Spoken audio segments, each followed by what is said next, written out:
Kedy nastal ten moment, že ste si zaumienili stať sa módnym návrhárom?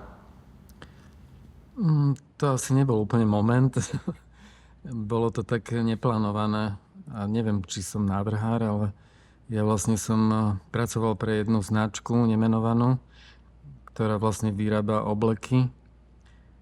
A nejak postupne to prišlo, že som vlastne otvoril si svoj obchod a tým, že mal som pocit, že potrebujeme niečo aj nielen také klasické obleky, ale niečo extravagantnejšie, tak som vlastne začal navrhovať nejaké svoje veci.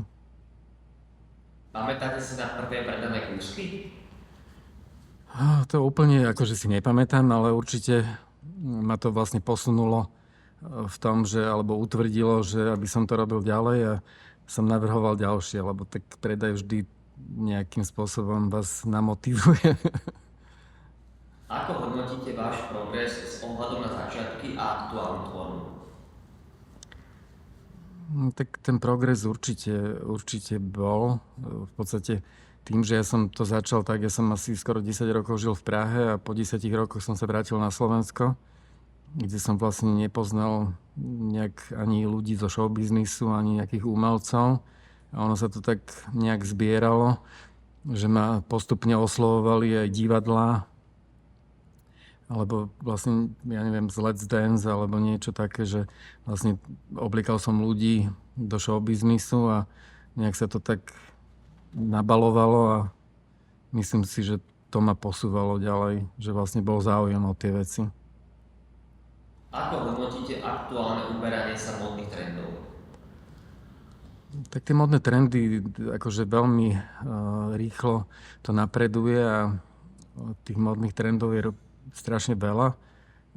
Podľa toho, že do akej sa ľudia zakategorizujú. Ale ja stále hovorím, že vlastne ľudia by sa mali oblikať podľa toho, čo im pristane a v čom sa dobre cítia. Takže nemyslím si, že to je úplne to práve, že ľudia vlastne nasledujú modné trendy. Akože je fajn, že vlastne farby alebo takéto, že to vnímajú, alebo že aj tie modné trendy sledujú, ale každý by si mal obiesť v tom, čo sa dobre cíti. Kedy a za akých podmienok začala spolupráca s bratislavskými modnými dňami a ako ju hodnotíte?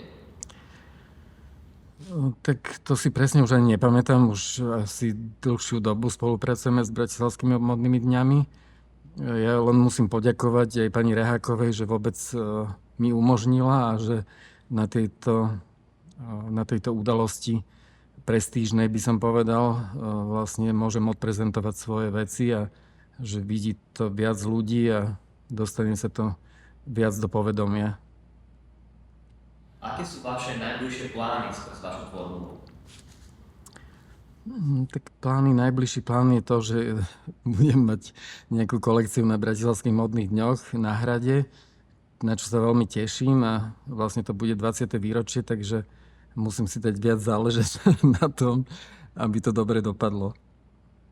Čo by ste odporúčili mladým a začínajúcim návrhárom?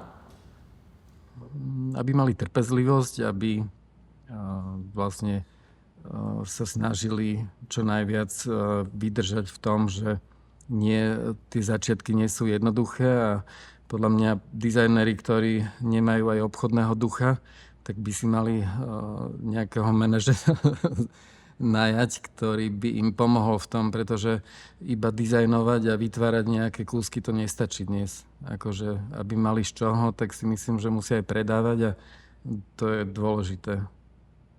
Akú výhodu majú mladí ľudia, ktorú ste vy začiatkoch nemali, týka vašej práce?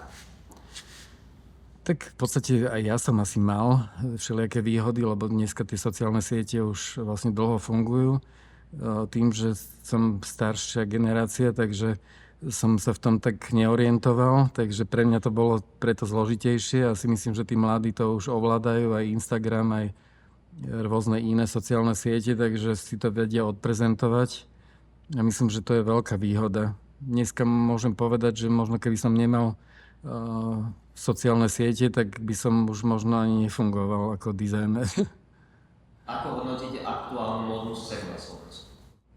za mňa vlastne to, že vlastne každý sa nejak snaží o nejakú individualitu a že viac sa snažia ľudia obliekať podľa svojho, ako som povedal, že aj môj názor je na to taký, že každý si má obliecť v tom, čo sa dobre cíti, tak si myslím, že to tak napreduje a že skôr sa vyzdvihuje tá individualita a že ľudia sa radi obliekajú do takýchto kúskov a mám taký pocit, že už našťastie sa orientujú ľudia aj na tú domácu produkciu, že dávajú jej vlastne väčší priestor a myslím, že to je fajn.